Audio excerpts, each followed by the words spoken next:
Good morning.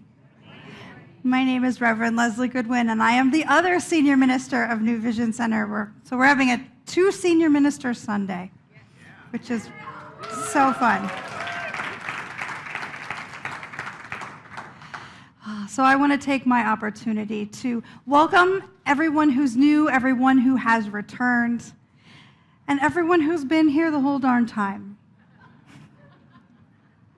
This is a place that accepts you and you and you and you and you exactly the way you are right here in this now moment. We believe in radical inclusivity, which means no matter what you believe, no matter how you've grown up, no matter where you've lived, what nationality you are, who you love, what you can do, what you think you can't do, and any other thing that I left off that list. No matter what, you are welcome here, and we are happy to get to know you. Woohoo! So we are right in the middle of our month on freedom, and I want to go back to a talk that our beloved Reverend Karen did 2 weeks ago, where she really focused on, I threw the book. It's that exciting. Where she focused on our book of the month, which is this little tiny sliver of a gem called Your Invisible Power by Genevieve Behrend. I always want to say, she was French, so I always want to say it Genevieve, because I'm sure that's what her mama called her. It's this little tiny book that is just packed with the how-tos of creating the life you want in absolutely crystal clear, easy to follow language. And it's, as you can see, it's an easy read. It's teeny tiny. And it gives us 4 steps to create the life we want. 4 very practical, simple steps. And the first step that Reverend Karen shared with us is to recognize that the life I want wants me. The life I want wants me. What I'm seeking is actively seeking me. Ooh, that feels good, doesn't it? But what if we don't know what we're seeking? What if we don't know what we want? My talk title today is Free to Be the Authentic Me, but what if I don't know what that is yet? We in our culture are so trained to chase after the approval of someone else. What do our parents think we should be? What do our teachers think we should be? What does our minister think we should be? What does the people on TV think we should be? We're supposed to want to be really rich, right? And very thin, and very, very young, and never, never age. This is what society tells us. We're supposed to be very smart, but not as smart, right? We're supposed to be very witty, but not sarcastic. We're supposed to be friends with everyone, but use discernment. And we can get kind of wrapped up in the tangle of how the heck are we supposed to be all things to all people. When we don't know who we are, we are just chasing shadows. And then sometimes when we do know, then we go into the spiral of doubting that we can have it. Because when we really connect with who we are, whoo, those dreams get big, don't they? Anybody have a dream so big it scares them? Makes them shut the book and go, never mind. I don't want to do that after all. That makes me nervous. But you know, Reverend Karen really set it up here for us a couple weeks ago when she said, we have the right and almost the obligation to realize what is mine to do so that we can bring it forth. Because if we don't bring it forth, chances are nobody will bring it forth the way I would have. Ooh. If we don't bring it forth, nobody will. If I don't do it, nobody will. Oh. And if that's what I'm supposed to be doing, if that's what God is calling me to do, and if I don't do it, nobody will, then that means God's will won't be done. Ooh. The level just rose a little bit there in the importance of us being ourselves. So what do I have to do? What do I have to do? What do we have to do to be the authentic me, the authentic us? We have to know who we are to figure out what that authenticity even is. We have to know what we are to see why we can be that. What's the power behind us that's allowing that to happen? And then we have to do it. Then we have to do it. So that's what we're going to talk about today. So knowing who we are. We talked about this a little bit last week. We talked about the freedom of self-care and how we have to be really integrated into who we are and what lights us up in order to do the right kind of self-care, because not everybody, this is a crazy statement, I know, but not everybody wants a spa day. I know. What are those people thinking? But that's not self-care for everybody. For some people, it's a nap. For some people, it's mowing the lawn. I had several people tell me, I just feel a lot of self-care when I do yard work. That is not me. That is not me. And bless their hearts doing their yard work. Freedom, we talked about, is the state that exists when all the other God qualities are in balance in our own beingness. So abundance is there. We are balanced. There is wisdom and joy and love and peace all happening at the same time. Imagine that all of those worries that you usually have just been dissolved by the power of the divine. How does that feel? That is freedom. So that's what we seek. By being the authentic self, we are walking out who we really are when all of those little troubles that we think we have go away. The thing is, if you don't know who you are, says Roy T. Bennett, you'll never know what you really want. So you have to know who you are. What lights you up? What feels exciting to you? What do you want, but you're afraid to try it? So we're going to do a little process. If you will trust and go along with me, I invite all of us to close our eyes or soften our gaze and just let ourselves be for a moment. And I invite you to check in with your physical body. How does your chest feel? Is your breathing easy or is there tension? How does your stomach feel? Is it flippy-floppy or is it at rest? Where are your shoulders? How is your jaw? Just take note. Don't try to change anything, just notice. And now, allow to rise up in your consciousness the image or felt experience of doing that thing that you love more than anything. Maybe you're acting on stage. Maybe you're snuggling that grandbaby. Maybe you're taking a nap. Maybe you're doing yard work.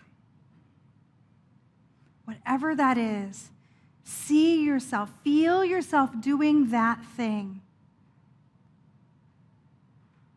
in complete freedom.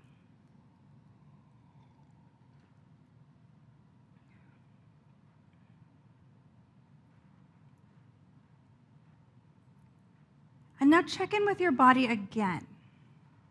How does your stomach feel now?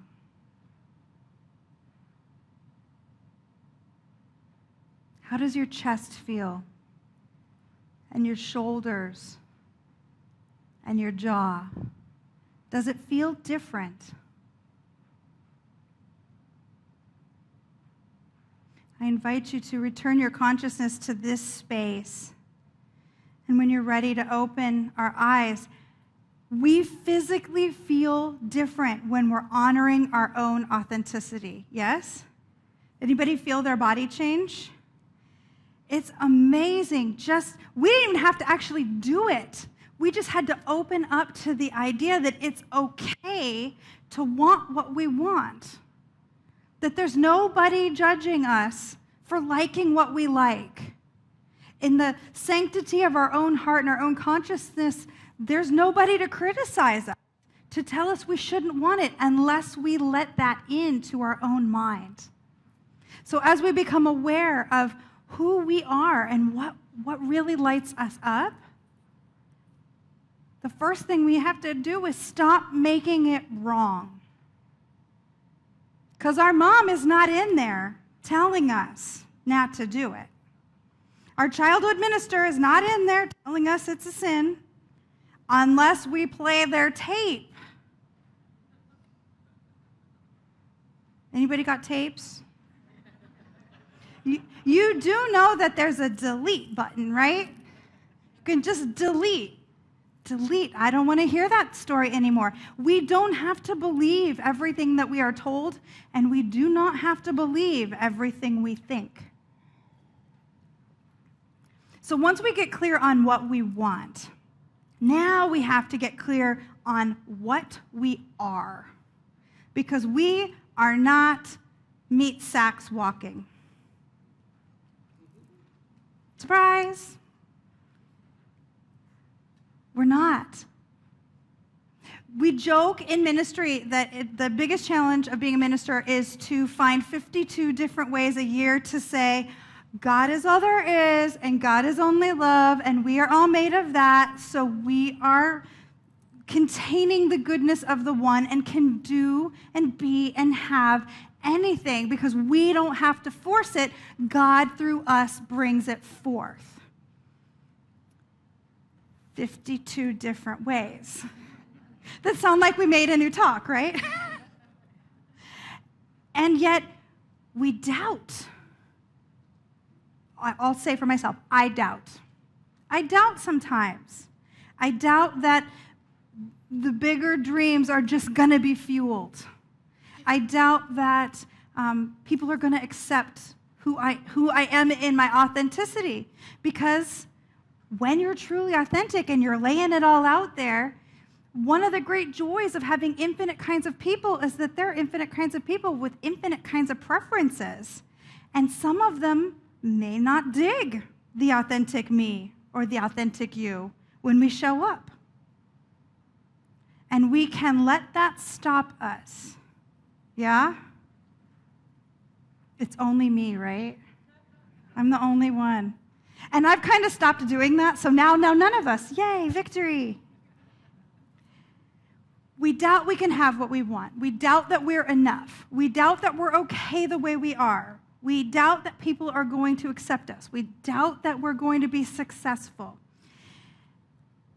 It's an issue of faith. Oh, nobody likes it when I say that, right? It's an issue of faith. If we believe what we say we believe, God is the ultimate power. You're with me? If God is not your word, if you're cringing every time I say that word, you're cool, breathe. Switch it in your mind to spirit, the infinite, divine, universe, George. I assure you, it doesn't care what you call it. He, she, it, unicorn, whatever. If one is the ultimate power in all of the universe that made everything and built it out of itself, does it care what it's called? No. Okay, so I'm going to use God because it's short. It only has 3 letters. We all know what it means. Okay. If God is the ultimate power and made everything in its likeness and image, you with me so far? And I'm here, I have to be made in its likeness and image, yes? And I don't think they're talking about like legs and booty. I don't think that's what the likeness and image they're talking about is. I think they mean like the spiritual expression of, the ability to be creative, yes? So if I am made in its likeness and image, and everything is, then y'all are made in its likeness and image, right? Is there any exception? Is Bobby the exception? No. Is Rick the exception? No. Pam thinks she might be. I'm not buying it.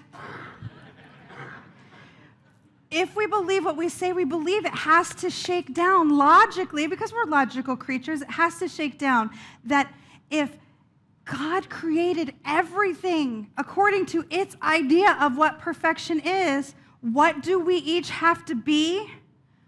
Perfect. Perfect, whole, and complete. Now, this is a phrase that gets thrown around a lot around here, so I'm going to break it down a little bit. Whole, perfect, and complete. Whole. Nothing broken, nothing missing. There is nothing that is supposed to be in you that's not there. Now, you might not be using it. You might be ignoring it. You might be denying it, but it's there in its full potentiality. Perfect, including everything. So remember the biblical phrase that's pretty well known, that be perfect like the Father in heaven is perfect? The words of the master teacher Jesus, yes? I'm pretty sure I didn't make that up. If you haven't read it in the Bible, maybe you saw it on Supernatural or Buffy, right? When you take that phrase back to the original Aramaic, the word perfect doesn't mean like without blemish. It means containing everything. Be perfect like the Father in heaven is perfect, meaning there is no part that is separate from God. So if we are perfect, that means every part of us, even the messy spots, even the ugly spots, even the spots that we think should go away, are held in the light of the divine every moment, every breath, all the time.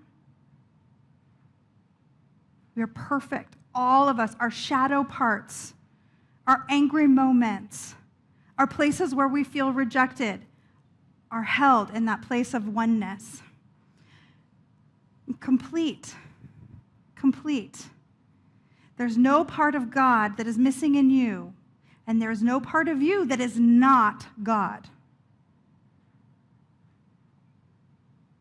Feel how that feels.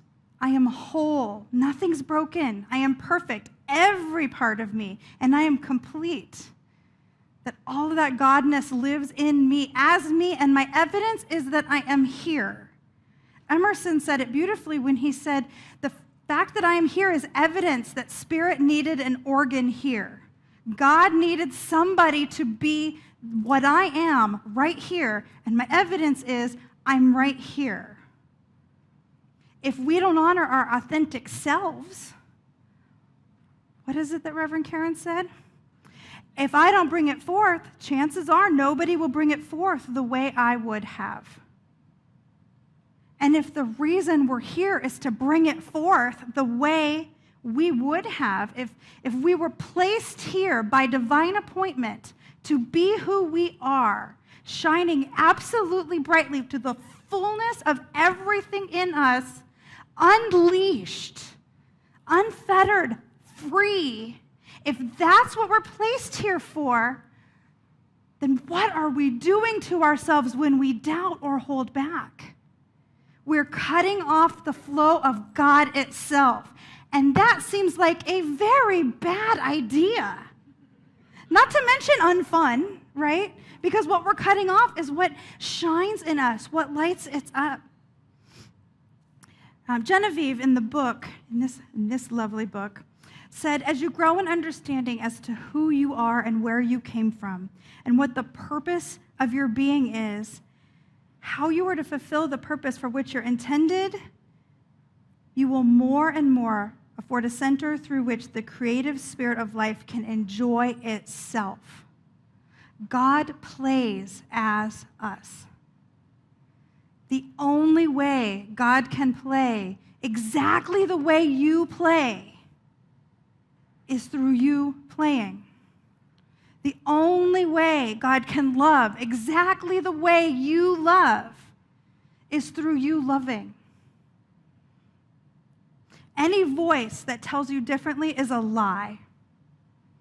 Be it on television or in your own mind or from a supposed friend. Any voice that tells you different is a lie.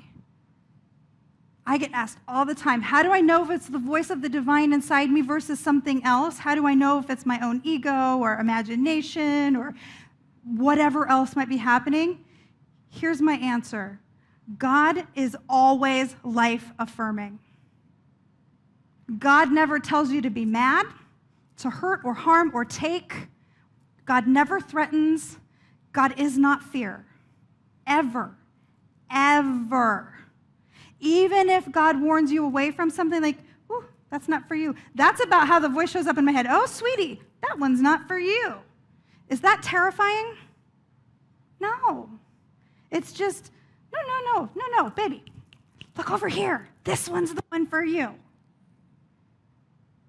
Never, ever does God in your heart say, hate that person. No. Or you fail. No. Or you can't. That is not the voice of God. So if you're hearing that, just remind yourself, delete. It's a tape of something else. Delete. So then what do? We show up as that true self, that authentic self. And it can be as simple as being as cheerful as you want to be in a room full of quiet people.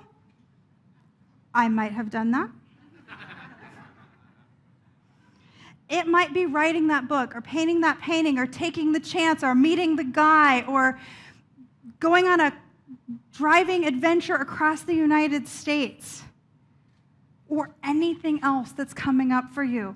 But it is about doing it full-hearted, full force, all the way open, all the way paying zero attention to what anybody else thinks about it, because the only thing that they are an expert in is their authentic self.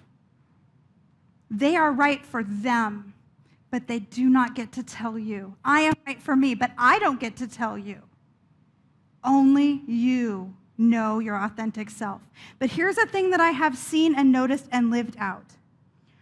When we love ourselves enough to be our full, true self, not everybody digs it. That's just a true truth. I'm not going to try and sugarcoat. Not everybody digs it.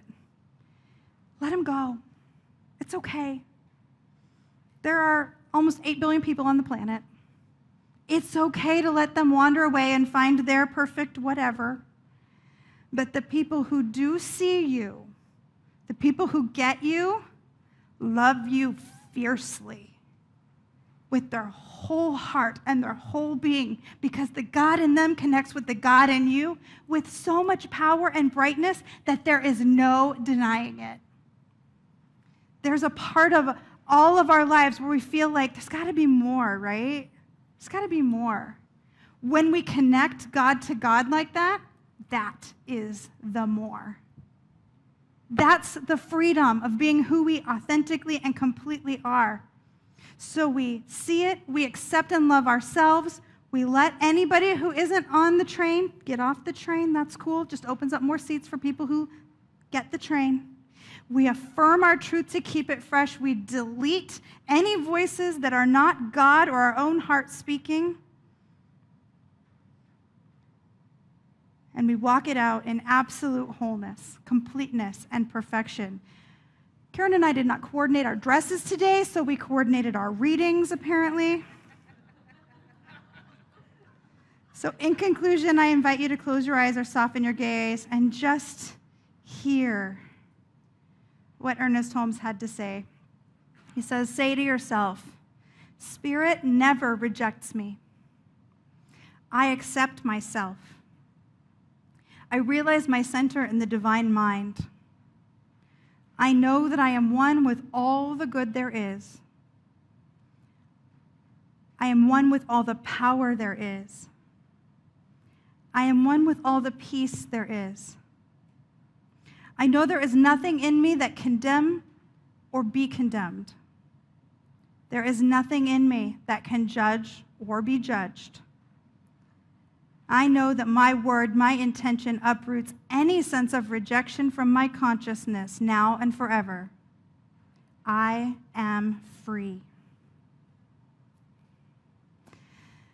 And as we take this into prayer and anchor it in, what I know and affirm is that there is just this one power, this one presence, this one perfection that we call God, Spirit Almighty, infinite love and absolute wholeness. And what I know for myself is that I am made of that. There's nothing else for me to be made of. I am made of the stuff and substance of the divine, as every faith tradition states. And as I know this for myself, I know that it's true of every beloved within the sound of my voice, that each one of us is a place of divine perfection. At the very center of our being, we are seated with pure unconditional love, flowing infinite abundance, absolute goodness, and pure wisdom. And so I know that for each one of us, whatever is on our heart this day, that the qualities of the divine are activated powerfully as we connect with the truth of God as our lives. And that those qualities rise up, that God in us as love soothes our hearts and brings us to peace, that God as abundance makes all things possible, that God as wisdom helps us to see the truth of our own life, that we love one another so powerfully that God is well pleased, and that it is good beyond good beyond good.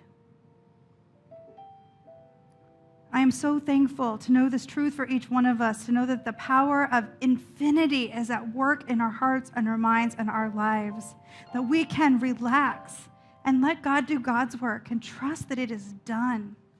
So I release this word into the action of universal law, knowing that it is done unto us as we believe.